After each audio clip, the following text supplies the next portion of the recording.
For those of you who were not in here earlier, I'm Eva Parker. I am a dermatologist at Vanderbilt, and I'm also an associate editor at the Journal of Climate Change and Health. And I have the distinct pleasure tonight of introducing Dr. Kyle Hill. He is an enrolled citizen of the Turtle Mountain Band of the Ojibwe and is a Dakota and Lakota descendant through his parents. He currently lives on his Dakota and Ojibwe traditional homelands in St. Paul, Minnesota.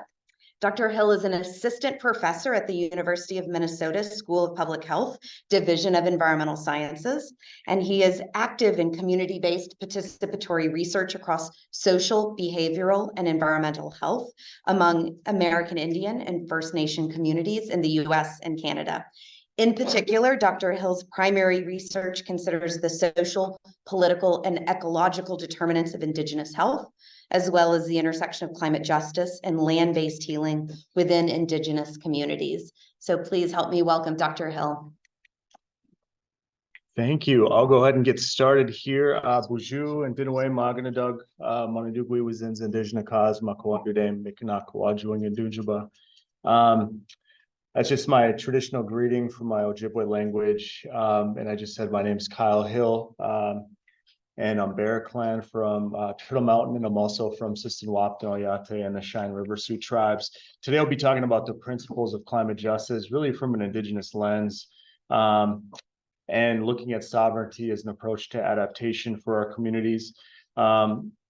As was mentioned in the introduction, I'm an assistant professor in the Division of Environmental Health Sciences at the School of Public Health at the University of Minnesota. This is my family. This is my dad, my daughter, my partner. This is me. Cultural gathering, celebration on the bottom right. And as a really proud father, she's going to be prominent in this, I could tell you. And so just to get started, I did want to just mention the local tribes, the local Indigenous folks that are that called its place home long before we came here. And just to say, you know, for these tribal communities that I'm just eternally grateful for the welcoming here, just humbled by the opportunity to be here, especially the recommendation by one of my mentors, Nicole Redvers, who has been such an inspiration to me. And so I can't say all the names of the tribes, and I don't want to butcher them, but thinking about like the Shinnecock tribes that are specifically right here in Long Island, where we're at. And on the bottom, you'll see that's a picture of us in Standing Rock at the No DAPL protests. And so I'll just move on. The big part of this lecture, I asked myself, like, how am I going to attend this? Am I going to attend this as an assistant professor, as a, you know, like that, or like a human being just coming to this conference? And it's really that, and just thinking about my role as a father. For those of you who are parents, you understand that the world changes when you have a child. Your emotional valence changes. You become sensitive to things that you weren't previously sensitive to. And it's really something that you have no idea what you're doing, as certainly that's my experience. And so I am so just grateful to be on our traditional Dakota homelands. And this is a map of what we know as Amnesia-Scott-Otue, which is St. Paul, Minnesota, and Minneapolis, Minnesota, which is Bede-Ota-Otue. But I want to just direct your attention to the middle of the map. There's a small island there, and I wish I had some type of right here. It's called Bedote, and what Bedote means in the Dakota language is really just a confluence of where waters meet. But this one is especially important because this is the genesis or origin story for who we are as Dakota people. And when my daughter was born, we asked to have the placenta back. And I was just kind of marveling at one of the talks before about the placenta. She was born 1 month premature. And we thought about burying her placenta, which is a traditional practice of ours, behind our house. And it was just like, well, that's strange, because I don't know if we're going to be here in, 4, 5, 6 years, 10 years. And I don't want her coming back here just in this strange house. Who knows if the house is going to be there. But it just dawned on me that we would go to this very significant place and bury her placenta. And so this is now called Pike Island because a settler came and renamed that, and now it's a state park called Pike Island. So here we are, my partner, and we had the baby in a carrier, and I have a plastic Target bag with the placenta in it and a shovel, and we're going off into this state park, and people are looking at us like, should I be concerned? Like, should I call the police? And we felt like this very much, we felt it. And I say that because as an Indigenous person, I should have the right to be able to hold a ceremony to bury our placenta on our traditional homelands. But we were afraid, we were anxious of what these people would say, what they were thinking, but we went ahead anyway, and it was beautiful, right? And so only recently, she turned a year old. This was about 2 weeks ago, and we returned to Bedote, and we brought her to this place. And I'm kind of getting emotional right now, I'm sorry. But during the process, during this year, a friend of ours had done some really incredible research, which is called the Truth Project on land-grant universities, which is essentially many universities were granted, just given millions and millions of acres of land that were previously indigenous lands. University of Minnesota is among them, right? And so during that process of that research, what she uncovered, and I didn't know at the time, was that at Bedote, at this place, right here, this is a historical picture, or depiction, I think it's a painting, that indigenous midwives and indigenous women, Dakota women, would give birth on that island. And so it was a really profound moment where we realized that this is that ceremony that we held was reclaiming, it was decolonizing, and it was something that, of course, our daughter will always be able to go to, but it said something, I think, deep to me that was like, this is a memory that I can't really comprehend, that I don't understand why that came up to do that ceremony in the first place. But the fact of the matter that I didn't know that was problematic for me. But if you're an Indigenous person, this happens over and over and over. And especially just being in this space, doing this work, research on climate justice, research on the intersection of Indigenous health, Indigenous mental health, and climate change, it's been really special to me. And so I want to just start out by talking about what I see as the tenets of climate justice for our communities. And the first of that is the Anthropocene, or this era that we're in, is essentially, if we want to call it post-colonialism, neo-colonialism, it's colonialism nonetheless, right? So we're looking at this extractive industry that's subsidized for all this work that they're doing, all these projects that are making us sick, that are making our land sick. And so as an Indigenous person, as an activist, as an organizer, as being a part of all these movements, what we've come to know is that's the terminology is all wrong. When you're an Indigenous person and you're on your own homelands, these are your relatives, right? The land is us. The land is your family. That's any family relationship we'd fight for. And that's what it is, right?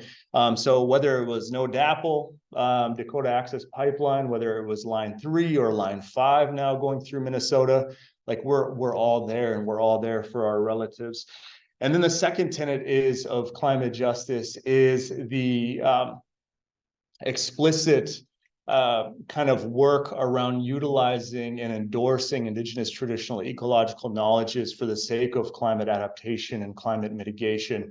And even more than that is utilizing what we know as two-eyed seeing approaches from one of our elders, Albert Marshall, to think about how we look in one eye from like these Western scientific approaches, like some of the surveillance programs or surveillance models and data that we have, in addition to indigenous folks just saying like, if you're on the West Coast or in the Pacific Northwest, saying that I'm not seeing the same type of salmon, or the salmon aren't spawning in the same place this year than they were in years past. So using that surveillance data in addition to what we have in our existing systems. And then finally, the principles of all this together going towards what we understand as indigenous communities is the movement for land back, right? A lot of people will say like that they explicitly just want land back, you know, and that's not what it is.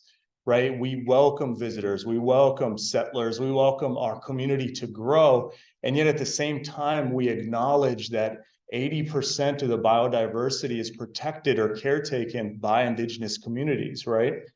Despite only occupying or being on 22% of the world's area, on the global area, and only maybe 5% of the population on this earth. And so what does that amount to? What does that look like? And, you know, those are real questions that we have to ask ourselves and start to think about how we fit in that framework of that land back movement. And so this reminds me of being here today, reminds me of the migration story of our Anishinaabe or Ojibwe communities. We migrated from the East Coast prior to when this westward expansion started, which is the mantra of doctrine of discovery or manifest destiny, which is essentially Christianity really the power of that sweeping its way west. And it was really expansion at the expense of occupancy for our indigenous communities. And so there were 7 stopping points, but we moved through the St. Charles River, through the Great Lakes to a place where food grew on water, which is, as many of you will have probably eaten, wild rice or manoomin, right? And so this is a sustainable practice and an example of how we utilize and engage in indigenous traditional ecological knowledges in our region. And importantly, when you actually gather wild rice, the rice, if imperfectly, you know, you don't get all the rice. Some falls down into the riverbed or the lake bed and actually reseeds for later years. So as a sustainable practice, I feel like that's a really good example. But here you see the major stopping places of that migration. I'm sorry, there's a little bit of like an echo here. But we came from the East Coast here. So it's, I think, really special for me just to be here today. And so what I wanted to reflect on is this idea, colonialism caused climate change. This is part of the creative resistance materials at COP26 that we did. And then on the bottom, you see a no DAPL, another creative resistance sign. But the first era of colonialism, as I understand it, as I've studied it, is really the dispossession and genocide of our peoples. And what took place is, yeah, that's fine. So what took place for us was a forced removal of our peoples, as well as a very carefully crafted, architected, whatever, just massacre of our people, right? In addition to that, our children were sent to boarding schools forcibly that were usually run or administered by Christian denominations. So there was Catholic boarding schools. There was, these other denominations of boarding schools, but by and large, it was to assimilate or forced acculturation for our children away from these types of teachings, right? And so the pictures you see here are just a mass genocide of our, as Dakota and Lakota people, our probably our most profound cultural and spiritual resource, and one of our relatives that we call Teoyate, which is the Buffalo Nation. And so we use the buffalo spiritually, culturally, for sustenance, for all the things, for warmth, you know, for our shelters. But there was an indiscriminate slaughter of buffalo around the turn of the 19th century. That would corresponded with when we were laying down railroads and stuff like that. And to the right, you see a common flyer that you would see that was like, buy Indian land, right? Buy this indigenous land, as we swept from, as the westward expansion took place. And then this gives you an idea of what that looked like, right? From 1776 on, American Indian land changed hands. And it was that swift. Policies were developed to catalyze this process. Of course, this all took place during that time. And now this is a recent Bureau of Indian Affairs map that shows you this is where our communities lie. And of course, my community where I'm enrolled is way up here. And this is where I'm from on my dad's side, right here and right here. And you'll note that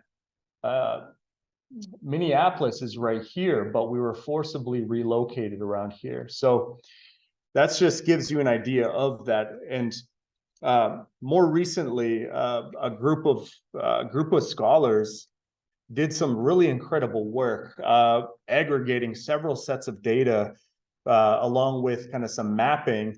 And what they found was that, lo and behold, 98.9% of aggregate coextensive indigenous lands were we were dispossessed of, right? And to us, we understand that.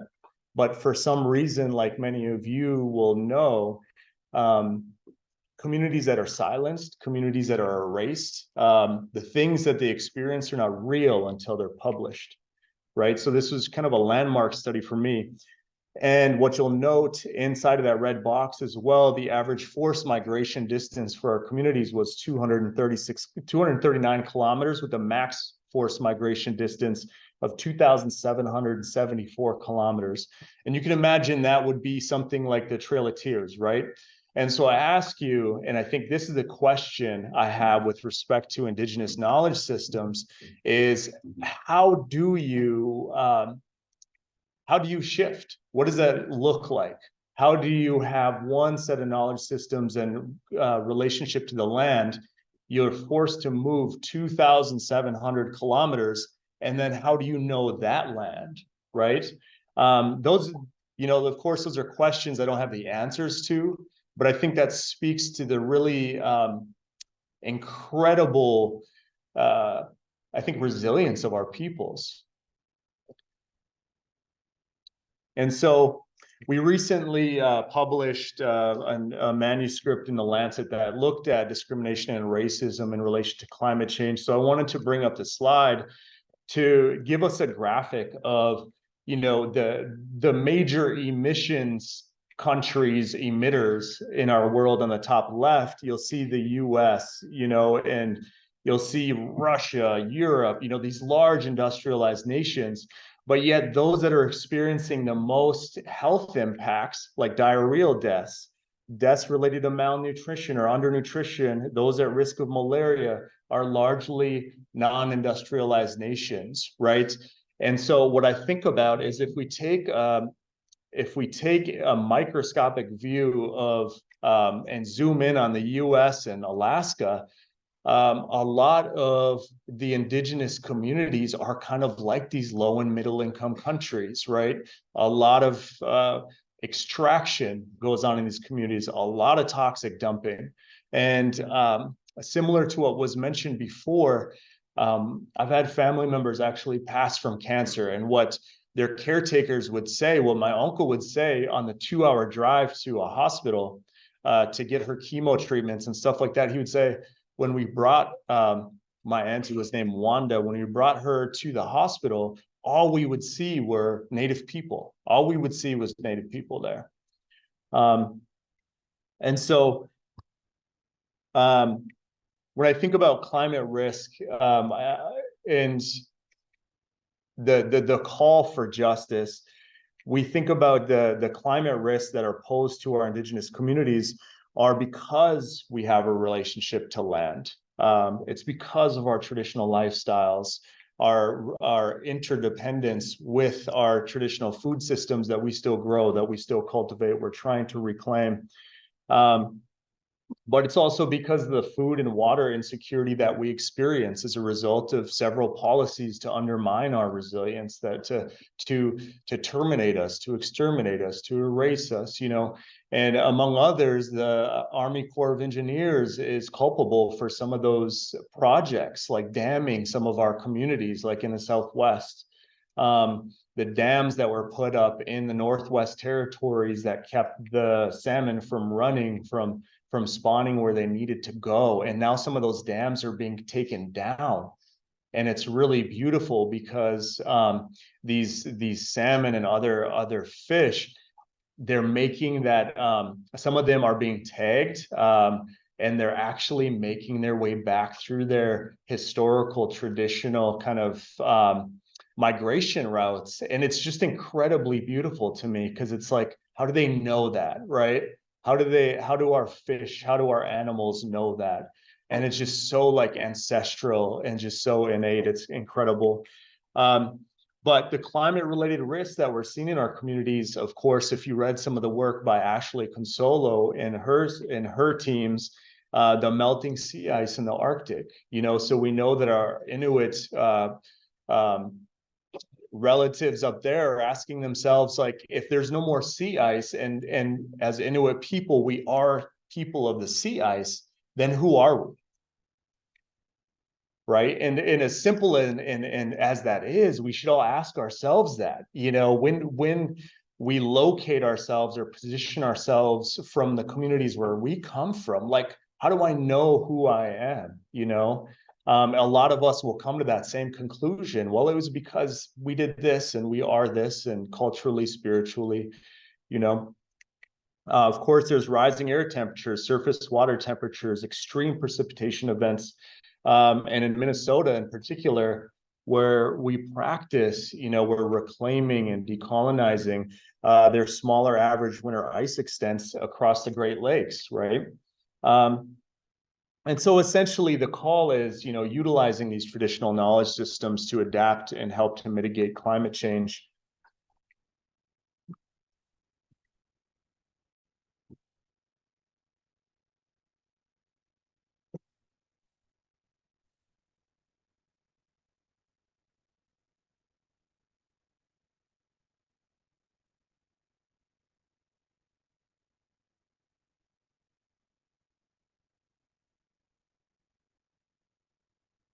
And so that was when we were actually harvesting wild rice, when we were actually out on the water. There was these two young boys that were just singing off in the distance.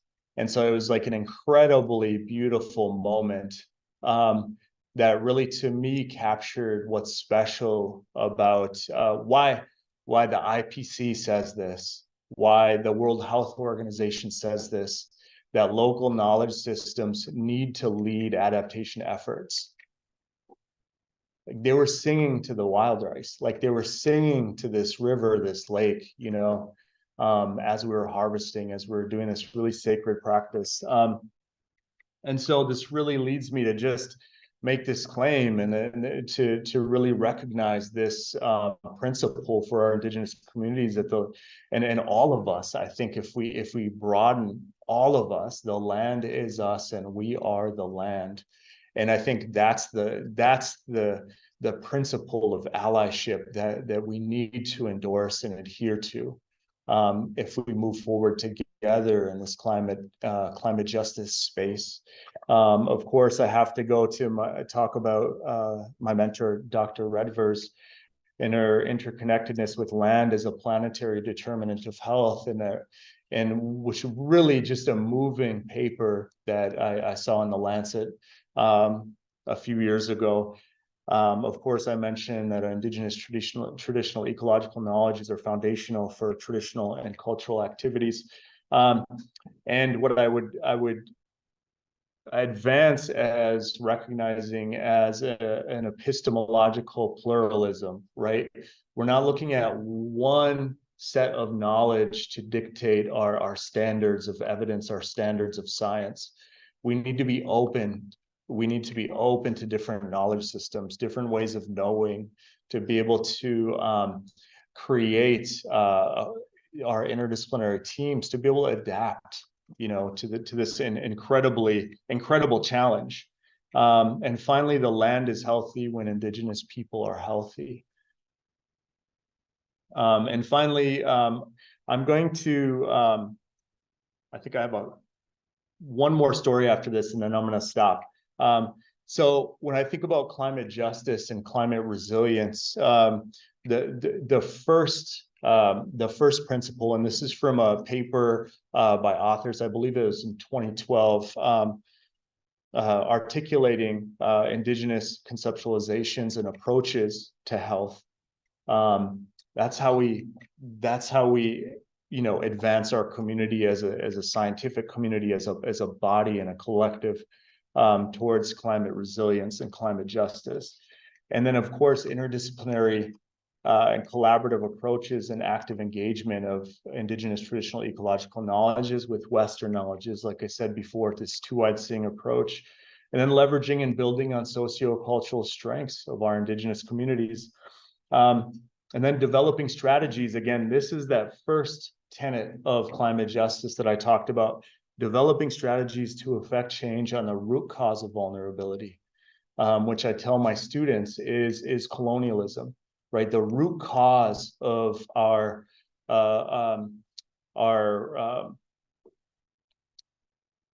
blanking on our determinants of health, social and ecological determinants of health as communities of color, are these issues, deep-seated issues of discrimination, structural racism, oppression, colonialism. And then I'm going to leave you with this. I'm not going to go over the rest of the slides. Blueberries and birch bark. This is when I think about my path to this point, I have to go back to a table at my grandmother's house. I lived with my grandma when I was young, and we ate. If you're familiar with the prevalence of diabetes and obesity in Indigenous communities or Native communities here, you might know that we were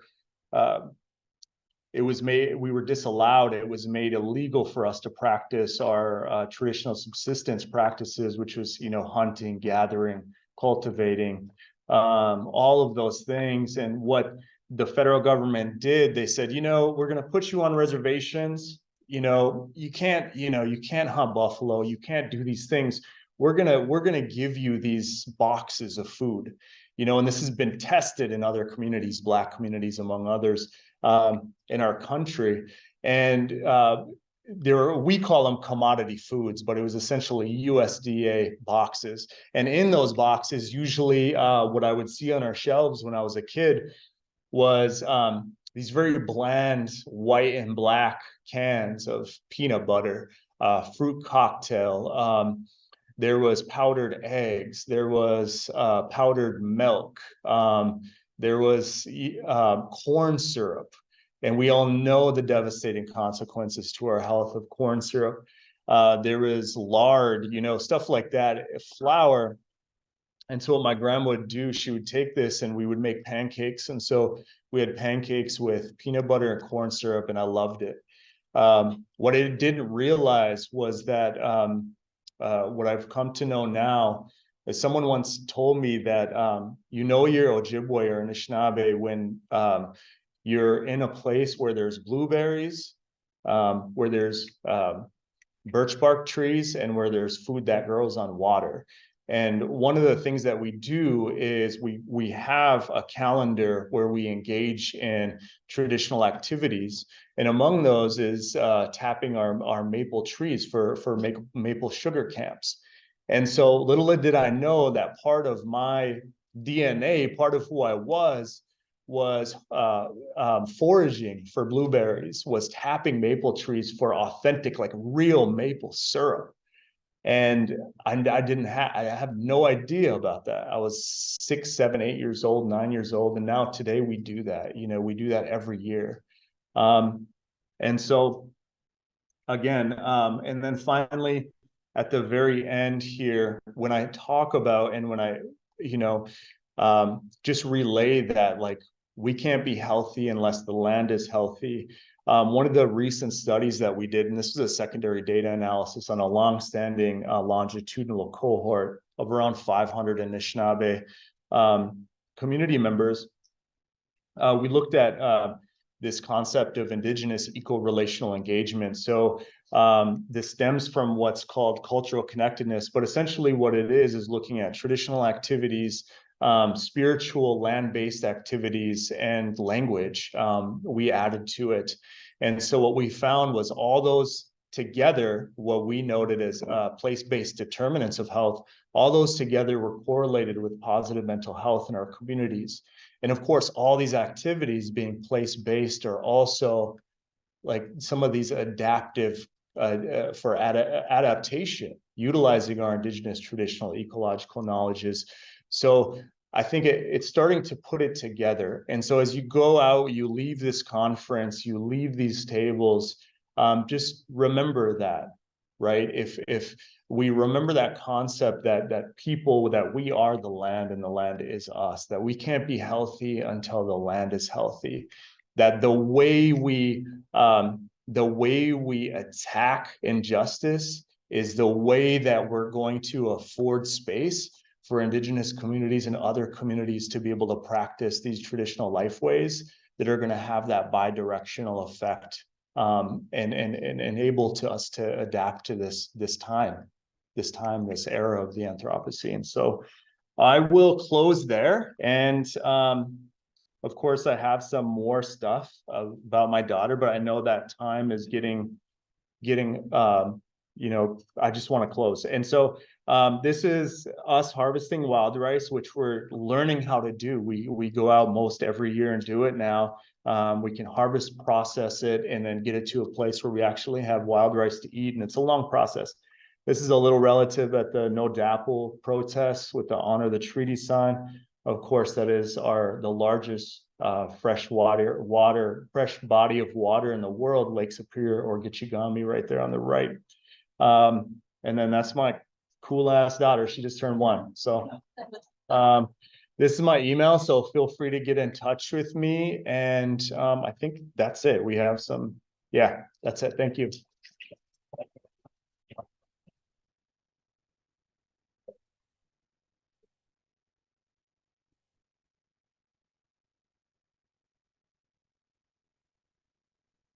Thank you very much.